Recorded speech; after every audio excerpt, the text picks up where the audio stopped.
Hey, what's going on, everybody? It's your boy, Mr. Pound for Pound himself. It's definitely going down. It already went down. Actually, we are talking about the fight that did take place between Sergio Martinez and Darren Barker this past weekend. It was a good fight. I'm just gonna give my post fight analysis on it on the fight and just what I thought about it. I didn't do a pre fight to that fight just because I didn't really care about it. I kind of knew Martinez was gonna win the fight. As far as my prediction, I actually predicted Martinez would knock him out in the 7th, 8th, 9th round. It came a little later than I thought. Came in the 11th round, but nonetheless, it came. So I still give credit to myself. Clap. But anyways, yeah. So back to the fight. Sergio Martinez. I thought he did a good job. He did struggle though. Okay, so looking at it from a boxing fan standpoint, because I'm a fan of his, but also looking from it at it from a non-biased standpoint, he struggled. You know what I mean? It wasn't as easy as I thought it'd be. I saw Barker fight before. He's a winky right type style fighter. I thought he would throw more punches. I saw one of his fights. Can't remember the opponent's name, but he threw a lot of punches, and I thought he would have threw more punches at Martinez, but he didn't do. Which is totally fine because if you look at Martinez's style, he's a weird style. He's a crafty guy. He likes to, he's awkward. He likes to stay there with his hands down, chin out. So he's real inviting. And sometimes, an experienced fighter that's smart, Barker appeared to be that. Well, you'll wait. You're not going to jump in right away on a guy that's doing stuff like that, especially a world champion, who's also rated, in the pound for pound top 10, top 5. So you're just not going to run in on a guy like that. So, Barker did what he had to do. He wasn't busy enough for me. I thought he was losing a lot of the early rounds. He looked good. He was creating excitement in the fight.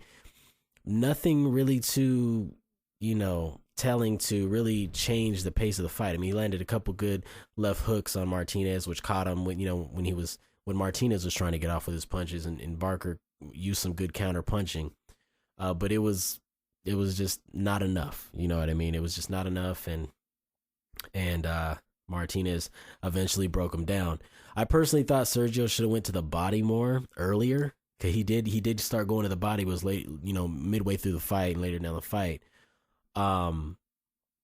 But he should have went to the body a lot earlier. I think that knockout would have came a lot sooner. Probably would have came in 7, 8, 9, just like I said, had he gone to the body, a lot earlier in the fight.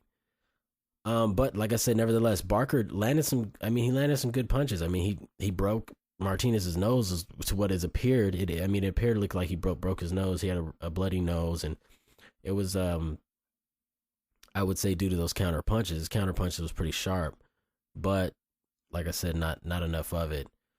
Martinez did trip, and he did fall down in the beginning of the 8th round, and I know Barker probably felt, a little encouraged by that because he started throwing more punches and he got moving and stuff. But Martinez eventually got through that and started getting through, Barker's guard a lot more easier. I remember toward the end of the 9th round, he landed a crisp left on Barker, and I was like, "Ooh, he's hurt," because Barker was definitely hurt. And that was just another round, and Martinez closed out. I mean, he was just closing out these rounds. I mean, he was reminiscent to like a prime Oscar De La Hoya. He was just closing out the rounds. Even in rounds where it looked like he was losing, he'd close it out spectacular and probably just win it on the scorecards. So, I mean, it was a good showing by Martinez. Coming out for the 11th round, I mean, it was obvious Barker was tired. He knew that he was going to have to take some chances or else that was it. You know what I mean? So, I mean, he threw combinations, he threw, these punches that were flurries, but the difference was later in the fight, Martinez came right back. He threw punches, but Martinez came right back with some fury. And, one right cross, and, that put Barker down. So, yeah, it was a good showing. I personally thought Martinez was going to do better. I personally thought it was going to be a spectacular showing. I thought he was going to come out and do his thing. I didn't think Barker was fast enough to really compete, but he kind of proved me wrong with that defense, that high defense, and he was able to stay in there some rounds. Definitely a struggle for Sergio. I see, I had to change my mind up a little bit. From the Barker fight. It's a good test. It's a great fight. Undefeated guy. Most undefeated guys don't know how to lose easy, and they're always hard to beat. But when you look at the styles and you look at the skill levels of the two, Martinez should have did better. That was probably like, in my book, I'm a harsh critic, so I'd probably like be like a C+ performance, maybe like a B- performance in my eyes for Martinez, because I felt like he could have did way better, you know. But it does set up, you know, future opponents. That was obviously for the middleweight title. So I'm looking at, you know, Martinez probably gonna fight, you know, somewhere around Cotto, maybe Margarito, somewhere in that level caliber, you know, of fighters. And I know a lot of people out there talking about Manny Pacquiao and this, that, and the other, and fighting Martinez, and Floyd Mayweather and fighting Martinez. The problem is Martinez too big for those guys. If he did fight him and beat him, they'd just say he's too big, and then they'd get no credit for it. But as far as what, you know, after watching the Barker fight, very interesting. I think that Martinez does well against Mayweather. And after watching the Barker fight, I don't think he does too well against Pacquiao. And the reason why is because when Martinez did come in the close distance, close range, he did try to pop his jab off. But Barker eventually got used to that jab, and the jab became somewhat effective. And then at some points, it wasn't effective at all. Manny Pacquiao is no Darren Barker. Darren Barker is no Manny Pacquiao. Manny Pacquiao's probably light years better than Darren Barker, you know, as far as skill, technique, and just all that stuff. So with that said, I think Sergio Martinez, Manny Pacquiao is a tough fight. You know, before I kind of looked at it and said Martinez, you know, beats Pacquiao easy. I don't think that anymore. I'm not going based off this one performance. It's just that he hasn't looked that spectacular. Period. Now, don't get me wrong. Martinez is a great fighter, and he has all the skills, all the talent in the world. A lot of people got to remember is the Paul Williams fight's really what essentially put him on the map and what essentially got people's eyes open. It was the Paul Williams fight.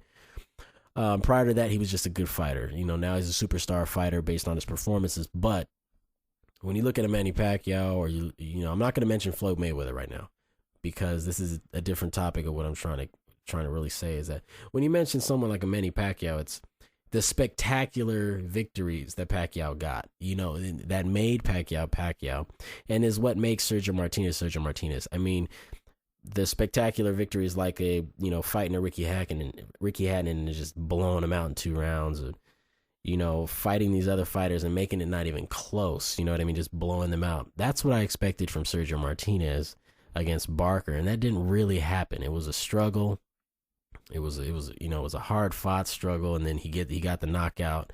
You know, I was sitting, you know, with pins and needles, like, oh, thank God he knocked him out. You know, you get kind of nervous in fights like that, but that's what makes Pacquiao so popular and so special, is that he does special things. You know, he fights, he either obliterates the guy, or it's a damn good fight, but he's still winning by a wide margin. He's doing these incredible things.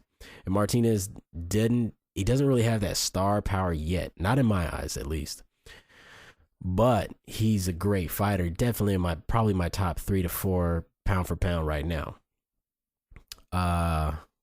But had Martinez gone in there and did Darren Barker the way I thought he was going to do him, which was just put on a beautiful showing and then finish him off in the 6th, 7th, and 8th and tip his hat and bow, and that would have been beautiful. You know, that's what I wanted to see. Then he definitely would have that, you know, edge of, you know, Manny Pacquiao, that special feeling you get when you see a fighter fight. So I think Martinez Pacquiao is a good fight. I think it ends up being very good. They're southpaw. I mean, styles match. It's just, that'd be a great fight to watch. I think Martinez, I would say against Mayweather, he might beat Mayweather. So I think Martinez beats Mayweather in a close decision. Maybe a knockout, just depends on how brave Floyd gets, because the harder hitter there is Martinez. We're not going to lie about that. But Martinez against Pacquiao, I don't even know which way to go. That'd be a close fight based on probably weight, and that'd probably be the only reason I'd say Martinez would beat Pacquiao, would be because of the weight difference. He probably would come in like way bigger than Pacquiao, and that would probably be the ending tale there. But people are just, like I said, always going to say he was just too big. So, but back on Darren Barker, I mean, there's not much to say. He was pretty much a trial horse tune-up. I mean, being serious about the fight, it was a good fight to watch. It was cool, it was entertaining, but like I said, it was pretty much a stepping stone type fight. There's no one else out there really to fight right now. So Darren Barker, there you are. You're undefeated. You're a name in your place of the world. So you fight the guy, you beat him, you knocked him out, and that's beautiful. That's great. You're doing your thing as champion, and pursue on to look for future fights. If Pacquiao won't fight you, or Mayweather won't fight you, which is what Martinez has already stated, that they're kind of running from him, and then go ahead and search out other people. I personally think Martinez should go ahead and fight Margarito and go ahead and get that past loss, because he did lose. For you guys that don't know out there, he did lose to Antonio Margarito a while back. So I say go ahead and fight Margarito, get that redemption. That way you stamp that on his legacy and just annihilate Margarito, because I think that'd be a good fight. I think Martinez beats Margarito at this point, possibly by stoppage. So I would say go ahead and fight Margarito, or the winner of Margarito Cotto, either or. He could do both. He's gonna make money. People are gonna watch him. He's popular. He's good looking. So sky's the limit right now for Martinez, as long as he keeps winning. But like I said, he's got to put together some spectacular wins. We want to see some. I'm not going to rate him number one pound for pound yet. I think very highly of him, but I'm not going to rate him number one pound for pound yet, because he's just not. He doesn't have those spectacular showings yet. You know what I mean? So I'm not going to go as far to say he's up there. I know there's a lot of people out there that will, just for the simple fact they don't like Pacquiao, they don't like Mayweather or whatever. I'm not going to do that. So, because, I mean, if you really look back on it, he only beat Paul Williams, Cintron, Pavlik, Dzernik. I can't even say his Sergey Dzernik, the 37-0 guy, and then he beat Darren Barker, 23-0. I mean, those are great fights, great wins, cool. But I mean, prior to that, Paul Williams and then the Kermit Cintron, he was beating, David Toribio's 14-10.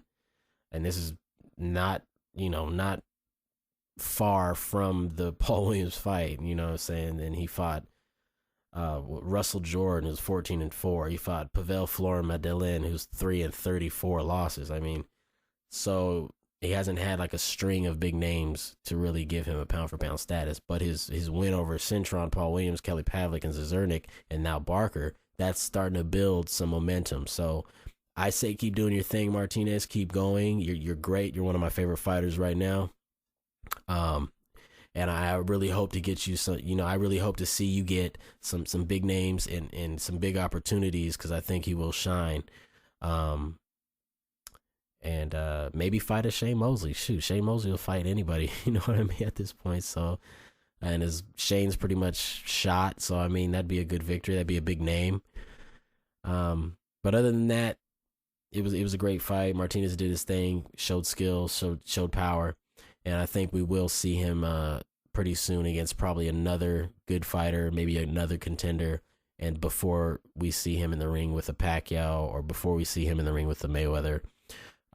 We'll probably end up seeing him in the ring with a Cotto or Margarito before that. So, but it was a good fight. If you guys didn't check it out, try to check out the replay, check it out on YouTube, and get back to me. Tell me what you think. Tell me if I'm wrong, tell me if I'm right. I always appreciate the feedback. So, go ahead and get at me. It's Mr. Pound for Pound. See you guys later.